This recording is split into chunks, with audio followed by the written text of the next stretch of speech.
saan ka mang lupalop ng mundo, ng daigdig, ng universe.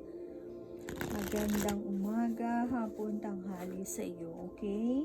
Today is July 9, 2024. So, eto uli ako, magbibigay ako ng reading para sa may kaarawan ngayon. Happy birthday to you!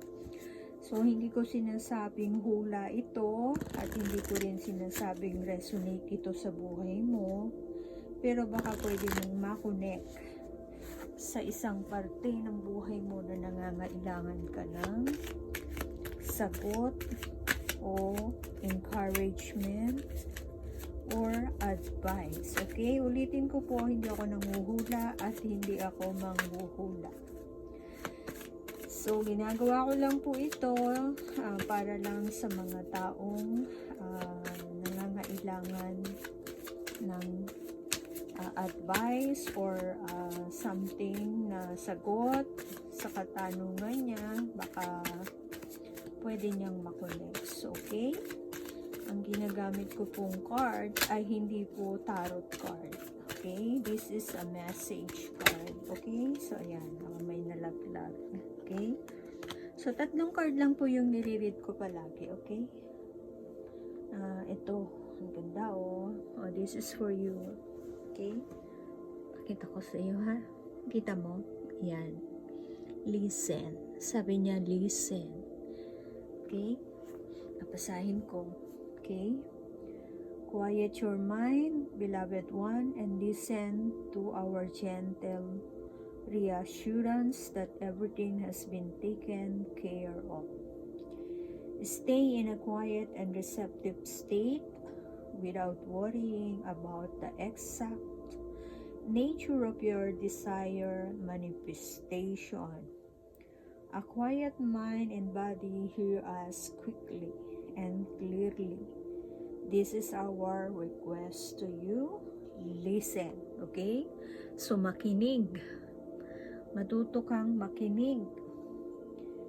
Bigyan mo ng katahimikan ang iyong pag-iisip, beloved one. At listen to our gentle reassurance that everything has been taken care of. So, ang nagsasalita dito is yung nagbibigay ng message sa iyo. Maybe your angel or the spirit, or meron tinatawag na spirit guide, 'di ba? Yung mga hindi ko alam. Basta merong mga taong anong tawag diyan? Naniniwala na yung kanilang mama, papa, gina-guide sila, or maybe this is it. Ang sabi niya, listen to our gentle reassurance. So, alam niyo po yung reassurance, di ba? So, everything has been taken care of.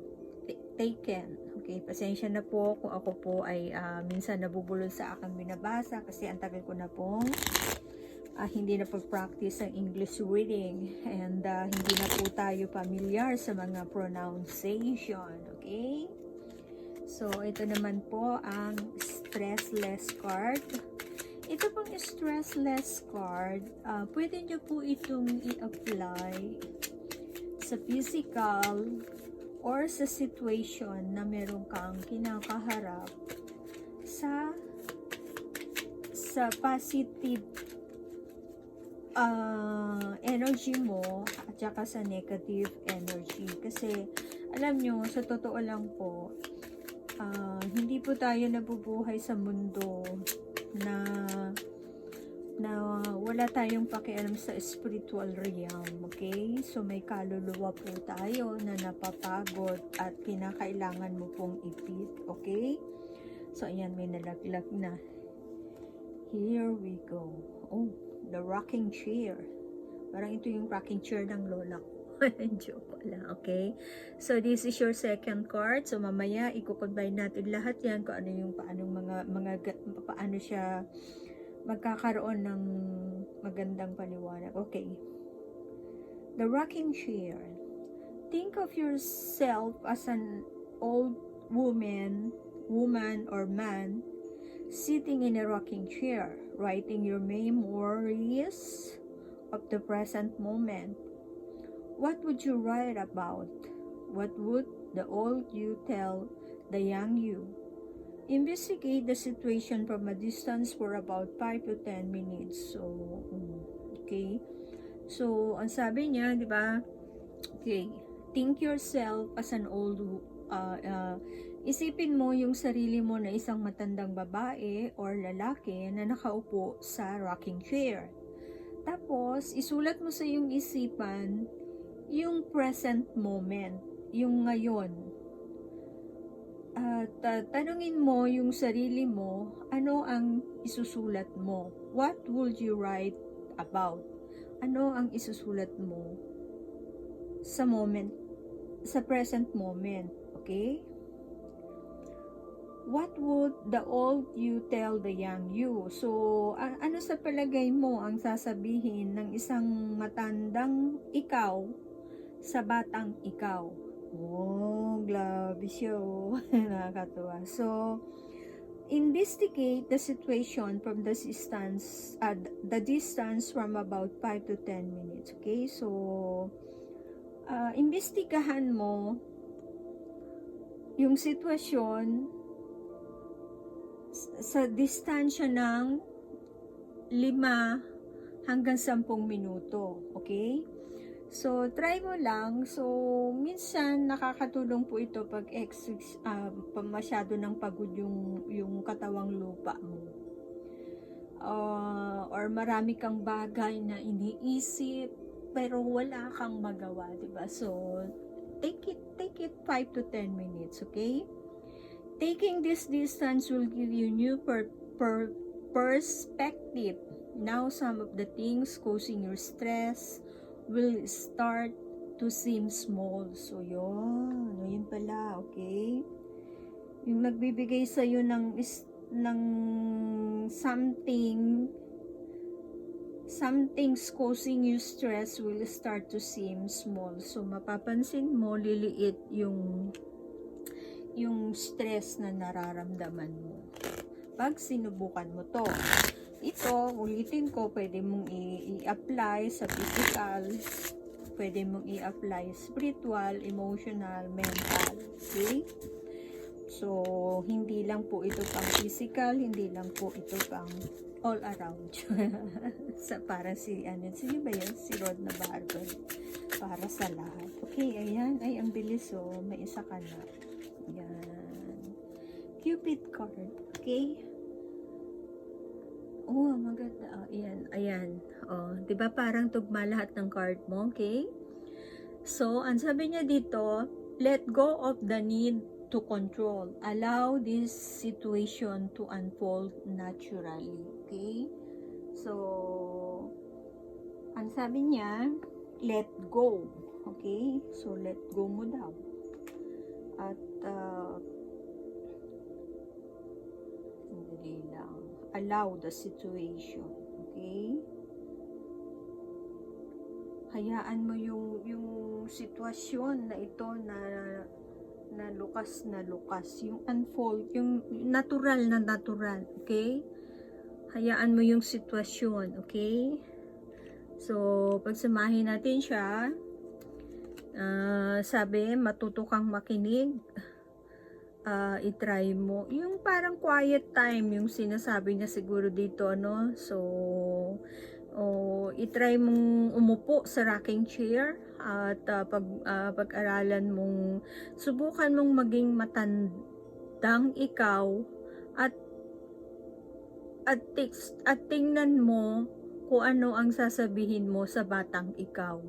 Maganda siya, I love it, okay? So, let go of the need to control. So, hayaan mo yung mga bagay na wala ka nang hayaan mo yung mga bagay na need to control.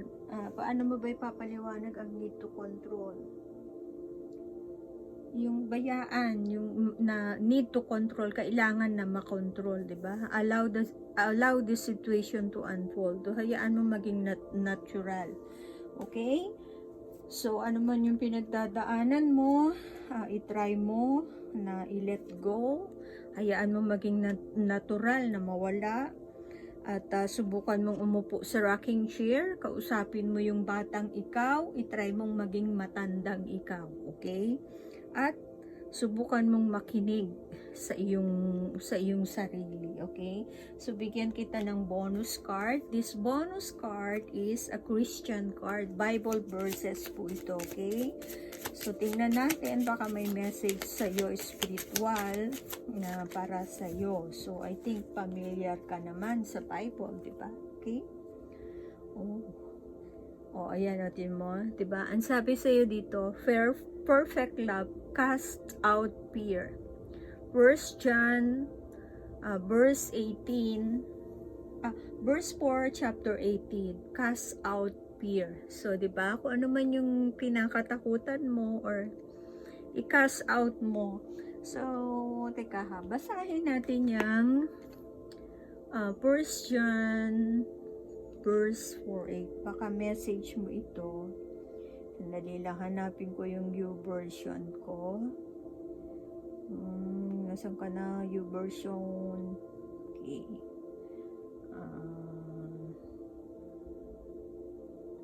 Ito na lang para madali. First John. Pero cast out your fears, diba? Perfect love. Maganda to, diba? Kasi kung ano man yung kinakatakutan mo, i-cast out mo kay Lord lahat, diba? So, hayaan mo yung si Lord ang kumilos sa kung ano man yung nararamdaman mo.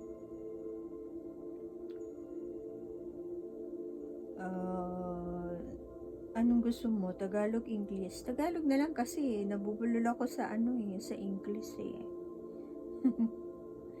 Okay. Okay. Ito ang sabi niya, ang ganda There is no fear in love, but perfect love casteth out fear, because fear hath torment. He that feareth is not made perfect in love. Wow, diba? So, ito yung message sa iyo ni Lord. Siguro ang gustong sabihin sa iyo ni Lord dito, kailangan mo yung love ni Lord, diba? So, teka nga, paano ko ba ita-translate sa Tagalog ito? Alam niyo, maganda siyang basahin sa Tagalog.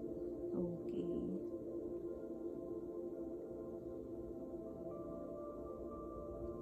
Ayun.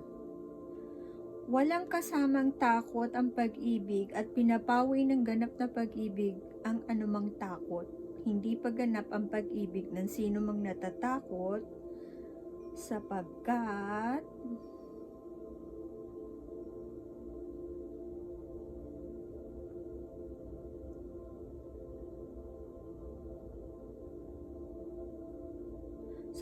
ang takot ay kaugnay ng parusa, diba? So, yan, baka ito yung sinasabi sa iyo na yan, diba?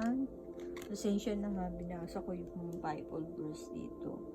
So, matuto kang makinig kasi ang pag-ibig ay pinapawi ng ganap na anumang takot, diba? So, yung pag-ibig mo sa sarili mo, diba? So, ano man yung problema mo, cast out fear. Cast out fear. Diba? Sapagkat ang takot ay kaugnay ng parusa. So, ano man yung kinakatakot mo, may kaugnayan ng parusa. Let's say mo, natatakot ka na mawalan ka ng pera. So, yun yung parusa doon. Yung takot mo na mawalan. So, di ba, parang pinaparusahan mo yung sarili mo doon. Okay? So, thank you. Bye-bye again. Happy birthday. And today is July 9. So, yan ha, may kasama ng Bible verse tayo. Cast out fear. So, let go of the need of control. And, bukas sa rocking chair, try mong kausapin yung matandang ikaw na sermonan mo yung batang ikaw at makikinig naman siguro siya. Okay? So, listen. Okay, thank you. Bye-bye.